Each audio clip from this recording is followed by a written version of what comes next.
ఏం కాదు, నువ్వు గుడ్ గర్ల్. రోజు గుడ్ గర్ల్ లాగా స్కూల్కి వెళ్ళి రావాలి, మంచి చదువుకోవాలి. అప్పుడు మనిషి అందరు గుడ్ గర్ల్ అంటారు. అనిపించుకుంటావు గుడ్ గర్ల్ అని? అప్పుడప్పుడు అల్లరి చెయ్యి. నువ్వు అల్లరి చేస్తేనే చిన్న పాప మంచి పాప అంటారు. బ్యాడ్ మనిషి కాదు, మనిషి ఎప్పుడు గుడ్డే. బ్యాడ్ అన్నోళ్ళే బ్యాడ్, సరేనా?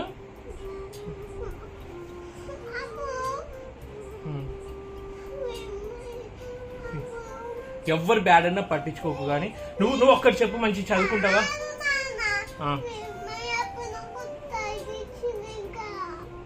అది అనుకోకుండా తగ్గింది. కానీ ఈ స్కూల్కి రెగ్యులర్గా వెళ్తావా?